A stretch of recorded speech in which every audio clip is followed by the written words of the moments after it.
inspirational sound.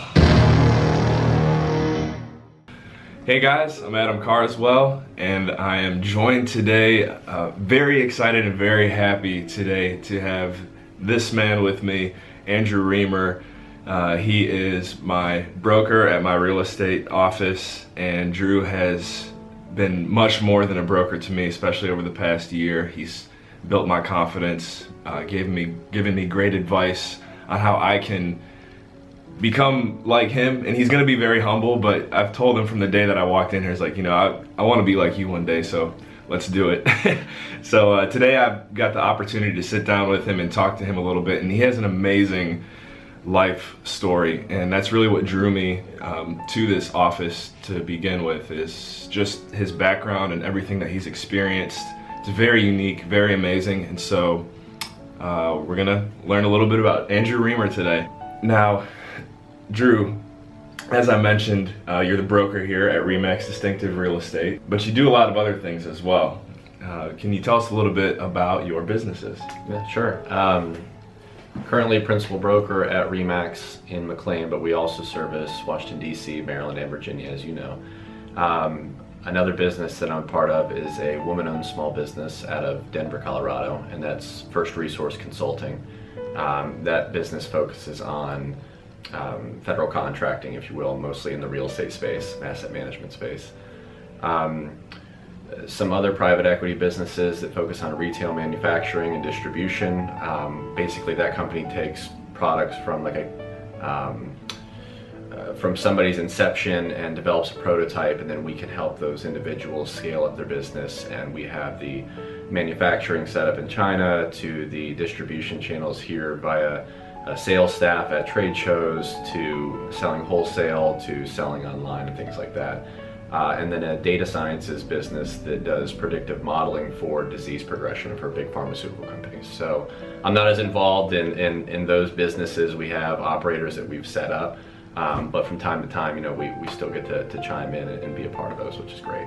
So those are the primary businesses, but this one is primary. There's probably even some more. Yeah, this one's where we spend, you know, probably 80-85% of the time. As I mentioned, Drew has an incredible life story. Been through at least two life-death experiences.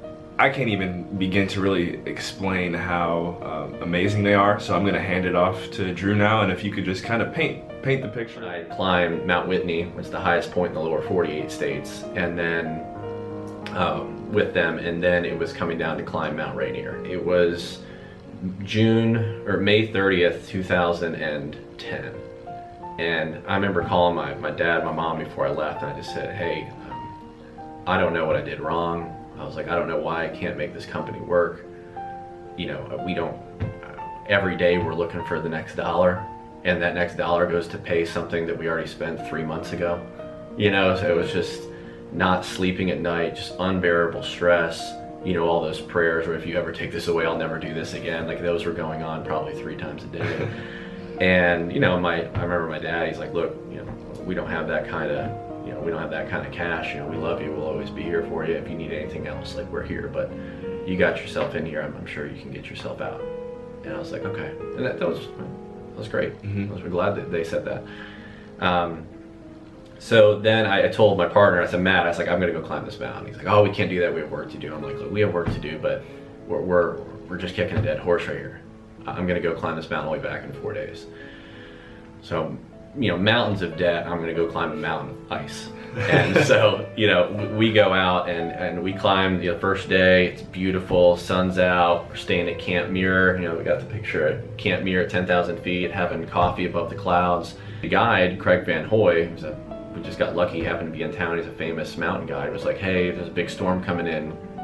I know you guys want to hit this. Either we go for it now, or we go to bed and we risk that storm comes in and we can't summit. So of course everyone's like, oh, let's go now. We have all this energy. We'll charge forward. And it was okay. It was beautiful. Sun was out, no clouds. So we go to climb, and 30 minutes before the summit, a whiteout comes in. It comes in like 13 hours early.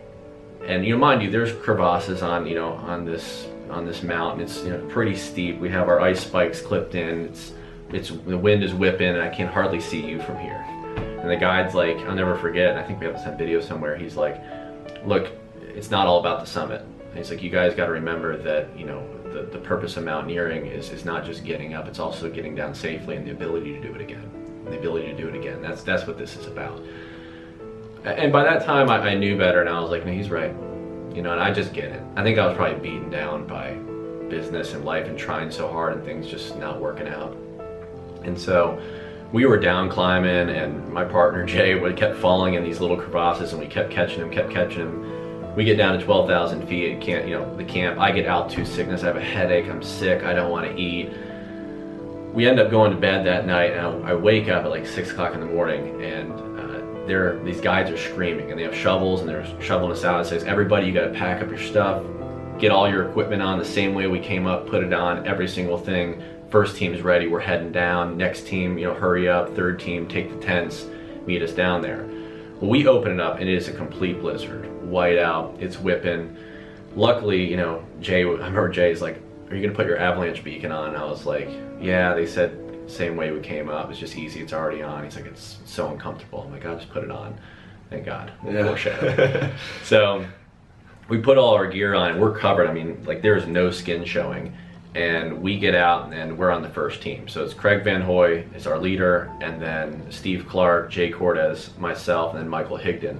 So that was kind of our team. We were about 10 feet apart by a rope. And we go down, and if anyone looks this up online, you know, you go down from here, you're curving around Cathedral Point. Well, from Cathedral Point straight down to Little Tahoma, there's some huge crevasses, and in the daytime, they're beautiful. I mean, they're deadly, but they're gorgeous. But you know, so I knew that was going on, I just couldn't see where they were because of the wind and the snow. Well, suddenly, like, through my goggles, I always tell it this way, it was like a Looney Tunes cartoon where the ground a Z just breaks in front of us. And before I could, you know, yell avalanche to anybody or get my footing, you know, Craig goes down, Steve goes down, Jay goes down, we're all roped up, he whips me down, and then I pull Michael Higdon down, and we're starting to fall at like an angle like this. Getting our ice axes out, trying to, you know, arrest ourselves, and my axe is just cutting through the snow like butter, and it's just like a big ocean wave of heavy snow that just continues to pile over you. But we were falling with it, so it's not like it completely went over me. I could keep getting my axe in until finally I reached up, and the long part of my axe, I got that down and kind of bear hugged it. My rope went taut. And I'm not saying that I saved them. I think that, you know, Michael Higdon probably got his in as well. It's besides the point. But I'm holding this, and I think that my friends are hanging off a cliff. I really just have 3 bodies and 50 pounds of gear per person. You know, my rope is just taut on my waist, and I'm screaming. Like, you know, can anybody hear me? Help, what do we do? And it's silent. And it's not dark, it's white. It's bright, but it's so white that you can't see anything.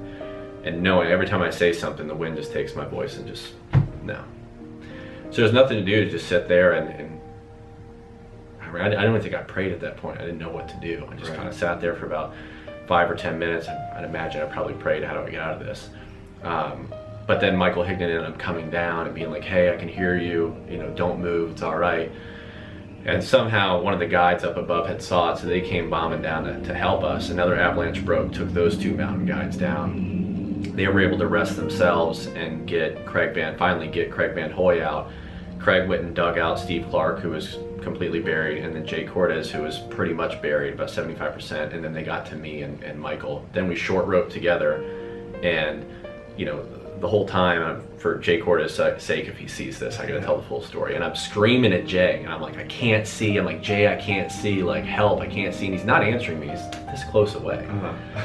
So, you know, finally we get all the way up around kind of where it's not as exposed, and we could stop and assess what's going on. And I'm like, Jay, I've been yelling at you the whole time. And he turns around, and his lens in the avalanche had completely come out of his goggles, and he's holding it in front of his eyes to block the snow and ice from hitting him. He's like, dude, I can't see either. And I'm like, all right, I'm so sorry. But I remember, like, every time the rope would pull, you know, I would just wait, and it would pull in this direction, I would take a step, and then it would pull in this direction, I would take a step. And it almost didn't help to have my eyes open. I closed my eyes, and whenever Jay, you know, pulled, I followed. Yeah. So I can always use these things that tie in from a business standpoint of about trust and faith and being prepared and what to do in tough situations and not panicking. Which, as you know, this is going to come up again. So anyway, we get down, and when we get down to safety under 7,500, you know, under 7,500 feet, our team 1 is on their day 1, and we're on our day 3 coming down. So on our team one is Tom Heffernan, my CFO, you know, and we all kind of embrace, and Tom's like, man, I don't know what you've been doing up there the past few days, but while you've been gone, your company won 3 federal contracts. You got a whole lot of work to do when you get home. And I was like, I remember I was just like, shut up. And I was elated, but no one else around me really knew, on my team, knew my story. They didn't really know the magnitude of what was going on. They didn't know the size and magnitude of the contracts that we just won. So I didn't really have anybody to celebrate with. Right. But I told Jay, I think, I was like, this is what happened, and everything, I don't know how to get there, but everything might be all right after all. That whole backstory, everything I didn't know was going to go on, nearly dying in that, you know, avalanche, not knowing how I was going to get out, to coming back and not knowing how we're going to raise the money, how we're going to set up, you know, these field offices, how we're going to, you know, get the assets in and actually execute what we knew how to do. But, you know, this was kind of our last chance, and you know, we did it. And we did it with the help of, you know, sake of the video, you know, everyone on the MMREM team knows who they are, but we did it. And so then life changed, and it was great. Now we had momentum, we had very intelligent staff, we were building a corporate culture there, but it was still kind of a young culture. You know, we were still 28, 29 years old, selling 15,000, 16,000 homes in 1 year. We did that, and everything was gravy and great for about 1.5 years for me. And then in April 7th of 2012, April 8th is the actual day, I went down to Austin, where one of our offices was, and I went out with a friend. He was working for Keller Williams Realty International in the corporate office, and, you know, had Gary Keller had always said how much he had, you know, admired this guy and his potential, and his name's Mitch Johnson. He said, I owe him my life to this day. You know, I mean, he saved it. So we went out for a boat ride, and we went out to go get just some burgers and a couple beers and catch up. I hadn't seen him in like 3 years. And on the way home, you know, I asked if I could drive, and, you know, he's like, yeah, sure. And so while I'm driving, he's pointing out the different people that live there. You know, the Andy Roddick, you know, I remember Andy Roddick's house on the left, and the founder of Dropbox is over here, and it was nice, it was glass, it was a clear night, everything was fine. And I see a boat, you know, a fishing boat tail coming in the distance, coming towards us on the other side of the lake. But, you know, see that purple tail coming, and so I grow up on boats. So I wait for the waves to come in, and as the waves are coming in, I turn the wheel into them to kind of cut across them perpendicular and just hop. Well, maybe a little too cavalier, it was at night, maybe I didn't see it, and I was going a little too fast, and I didn't hit it perfect perpendicular, I hit it too, you know, less of an angle, and it literally just threw the boat sideways. It threw the boat sideways, and it threw me and Mitch sideways, and then I lost the wheel, and it just started spinning uncontrollably. So the boat, if you will, at about 50 miles an hour, just suddenly just kicked like this, and the G-force just threw us. And when it threw us out of the boat, I remember covering my head, you know, embrace myself for hitting the water, and I was fine. I came up from the water, and I see the boat is coming back around, and I didn't have a kill switch on my wrist. So I start to swim immediately away, and as I'm swimming, the boat is literally coming right over the top of me. I can see the hull right now, the boat coming right over, and I roll over, and I try to kick off the hull and push away and back dive and pull my knees to my chest, and then I just feel like that. It's just like a bump that hits my leg. Hey guys, we're back here. It's another day. We dress the same, but This for you. the power on the camera cut off. That's my bad. Should have had the battery charged longer. So we're back here trying to make it look just like a couple days ago. And who knows, we might not even need to use this footage, but if I think it's necessary, I'm putting this in the interview. So we're gonna pick it back up now. Drew was telling us about his accident on the boat down in Texas. That's right. I like the way the battery, you know, died right at probably the most critical part of my life. Right. Which is pretty good, because this is when the reset of my life started anyway. I think actually I'm gonna include this now. Alright.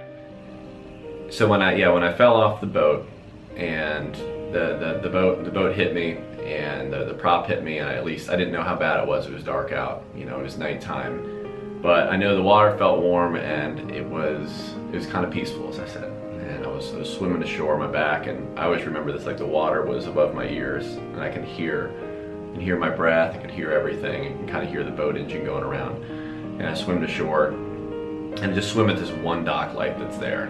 We were in kind of a cove, so I didn't know where any houses were, I just knew I had to get out of the water. So when I got to the dock, there was that mysterious handle that I still don't know what purpose that handle serves, and was able to.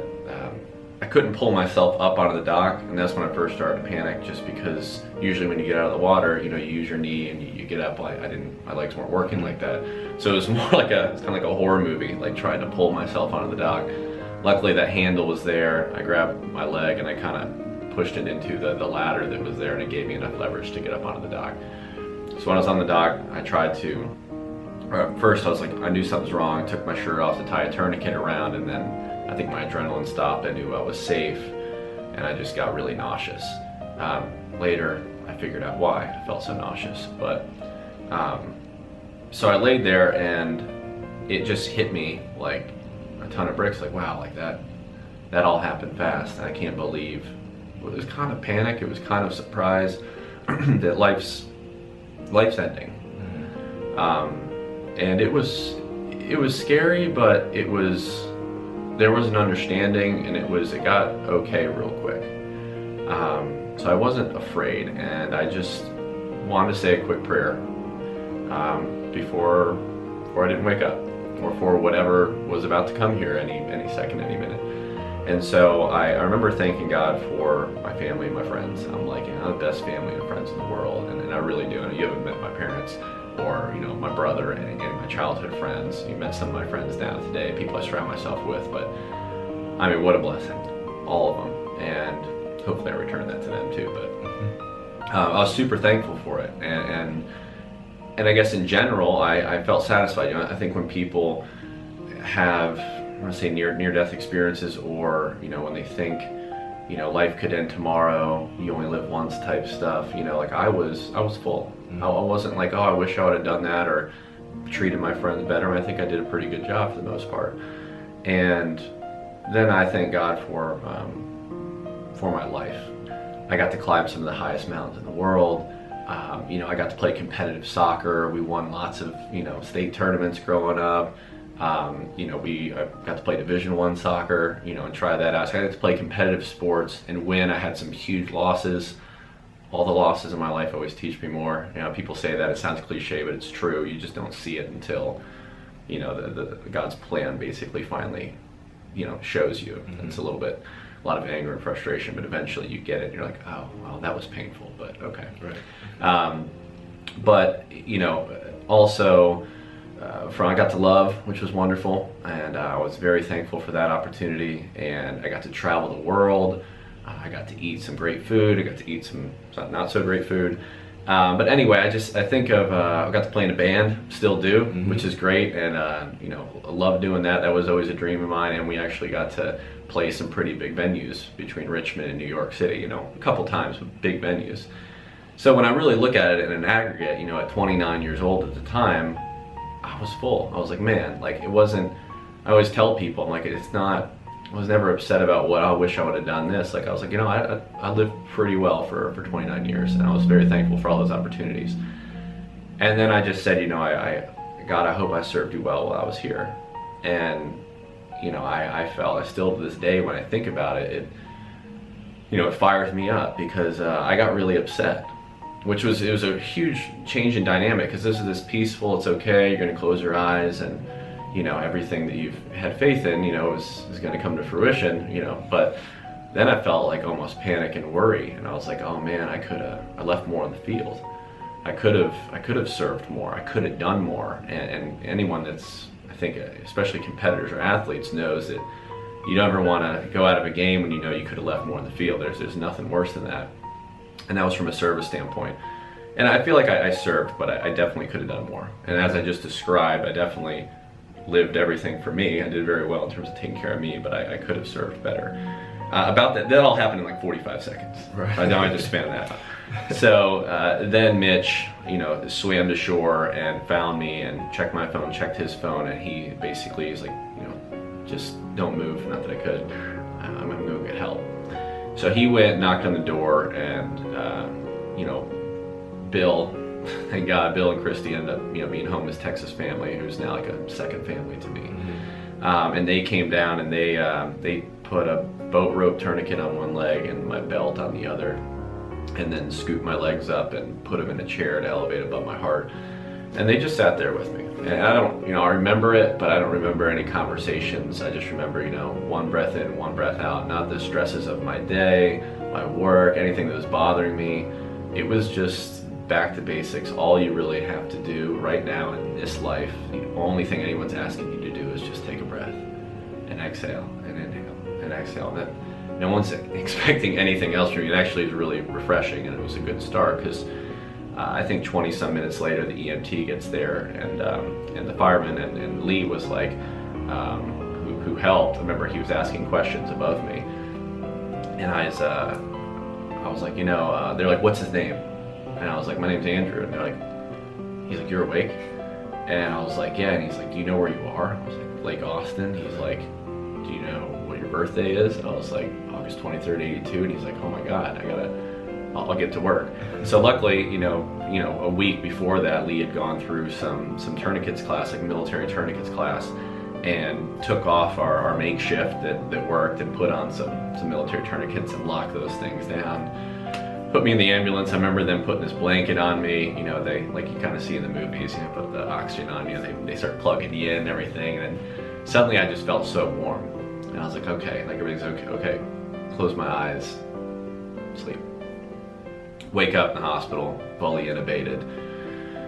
And I think at that time I saw like my friends and family and business partner and everybody else, and I was apologizing in sign language and trying to write down, I'm sorry. I think I told my partner, like, hey, I'll be back in 2 weeks. Sorry about this. It's just a mistake. And he, was like, you have no idea how bad this is, so just don't worry about it. So in the hospital, to fast forward, ended up staying there for 48 days at UMC Brackenridge, and had 16 surgeries. Mostly was to fight off the bacteria in my legs. They didn't know if I was going to keep them for a while. So I had to keep going in for surgery every 72 hours to clean out all the bacteria.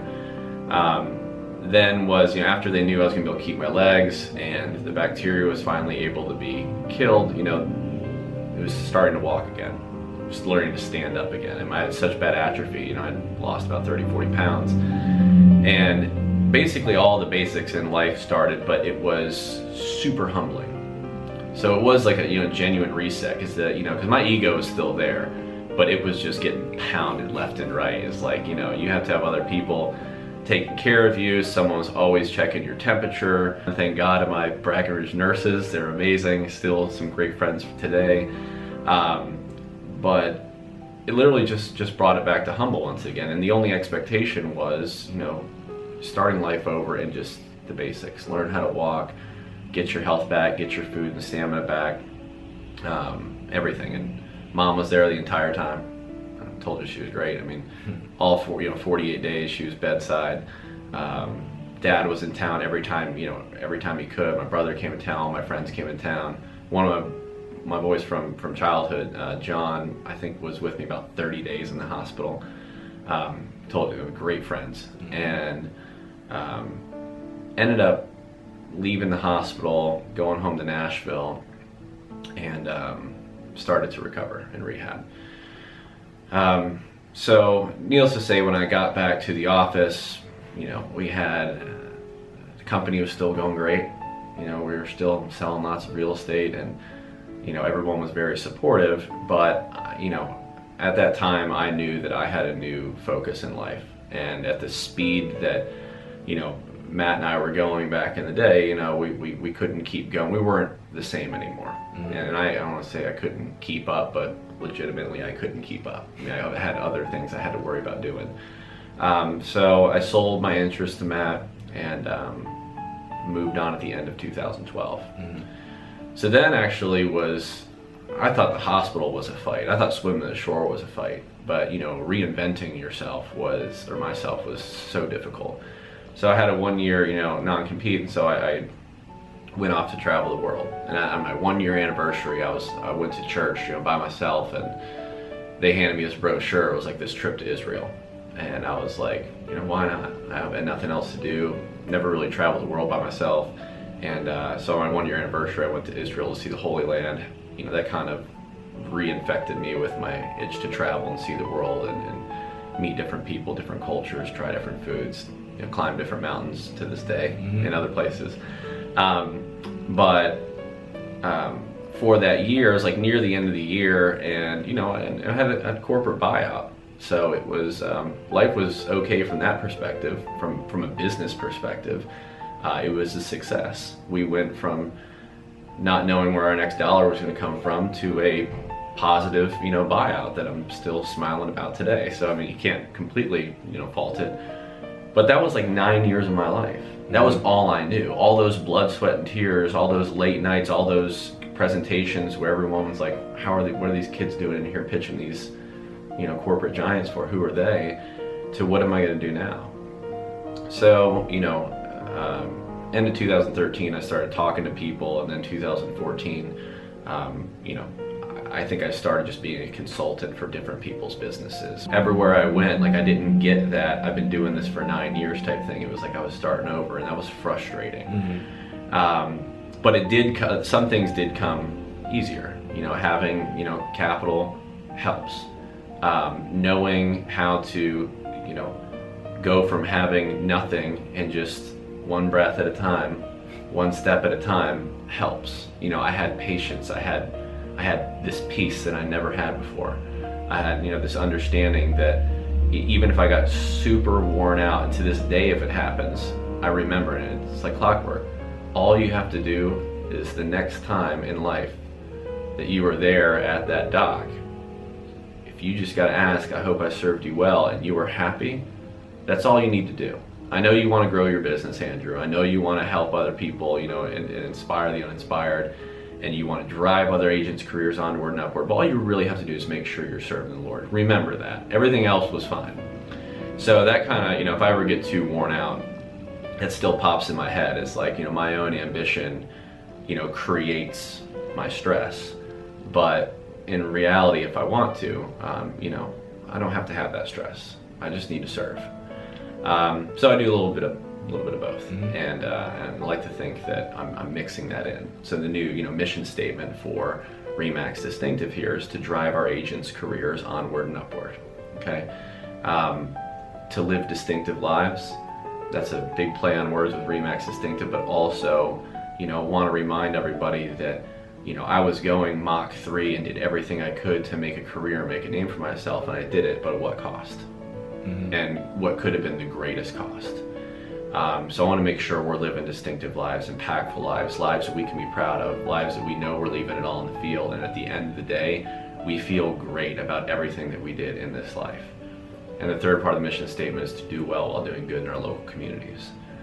That goes back to serving. I just know how blessed I am, and there's only Mount Everest, highest peak in the world. When you get to the top, it's the wind's blowing, it's howling, it's kind of cold, but you can see over everything else, and you can see what you achieved, and you're with the clouds, you're almost with the angels. And I think we always push for those moments, but what I understand now and how I live is that I can only do that 20% of the time. You can't live up there. I can't always be climbing mountains. I got other things to do. I hang out with you and do interviews, but 80% of our life is kind of in the valley. And if that's the case, then understand a valley is tough. It's hard. People need help. People are, I don't have to turn on the news to know that it's kind of a little bit chaotic right now, but that's the valley. And if we can find a way to enjoy the valley and have peace and understand that hardship is a part of life. It's not like I know we all want to get out of it, and we all have our individual hardships, but it's a part of it. And it's almost those hardships made me stronger, and those hardships are opportunities to serve, and that's the point. It's still to this day a hard point for me to grasp, and I have to continuously go back to it and go back to it and go back to it. But I think that's the new key, is not just to top out all the time and fight for those summits. Those are great, and I want to get those just as bad as you do.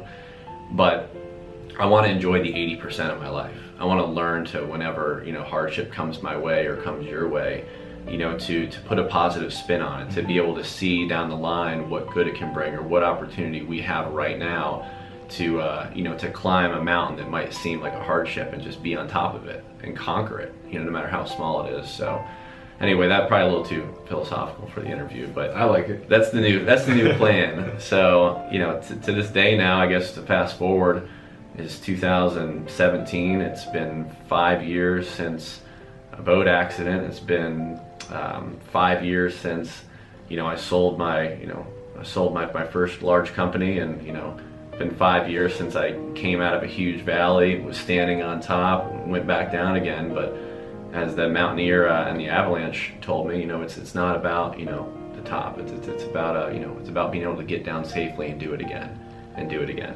There's no end summit that we get on and we stand there permanently and it's done. Mm-hmm. You know, so it's just enjoying the climb. You mentioned that you play in a band, or you played in a band, and you still do play in a band. I wonder if you have a song, either a favorite song or a song that you think just defines who you are. You know, I wrote a song called Say I Won't with the Silent Critics. My drummer, actually, when I was laid up after my 17th surgery, had come and gave me a ukulele and was like, well, you clearly need something to do. So why don't you learn how to play this? It could be cool for the band to learn some other, you know, learn some other songs. Ended up writing a song, Say I Won't, and Say I Won't's about, I mean, you're competitive, you know. I tell you can't do something, and you say I won't. So a lot of it's about, you know, it's pride, it's ego, but it's just not getting down. It's overcoming the hardship. And there's a part of the song that says, you know, no matter all the bad things that happen in life, I'm never gonna stop looking for love.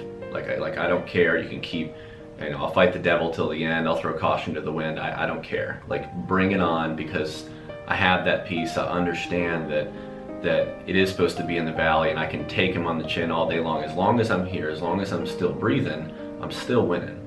You might look like, you know, I'm losing, but I'm still here. So until you take me out and it's my last breath, I'm coming for you. And I like that. You know, I think that it gives me that energy, it inspires me to keep going. And I really like that one a lot. So. Can you sing it for us? No. A little bit? I cannot. But, you know, you could play some over the video if you wanted to later. Because I'm not the singer anyway, you know? Right, I know you're a guitarist, but I mean, how about just a little bit for Mom and Dad?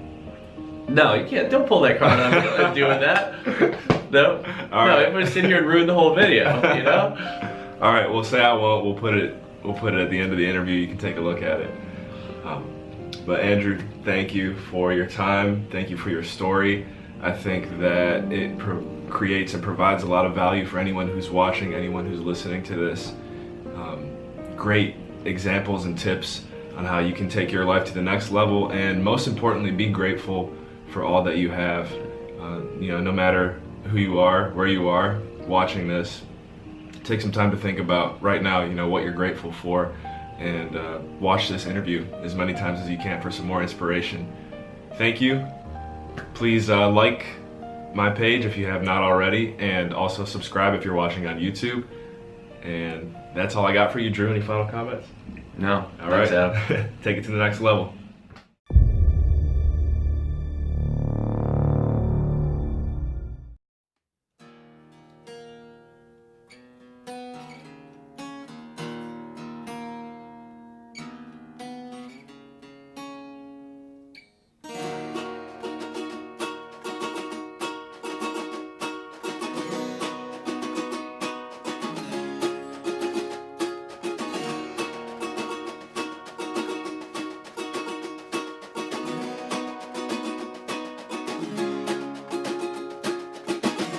Living a life with no regret, alcohol and cigarettes, late nights and lots of sex.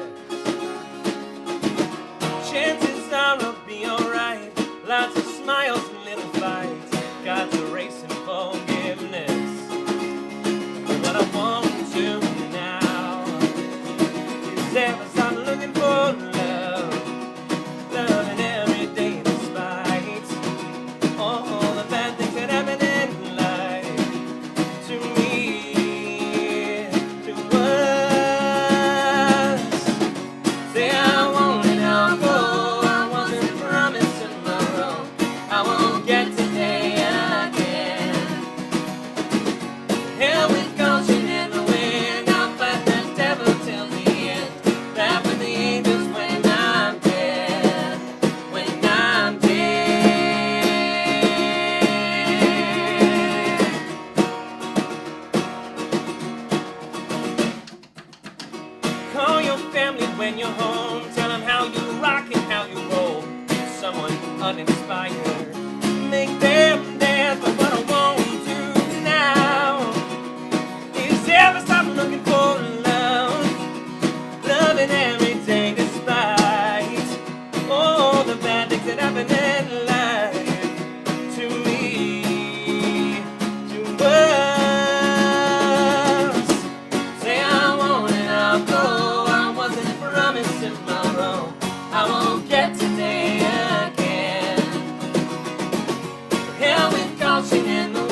today again.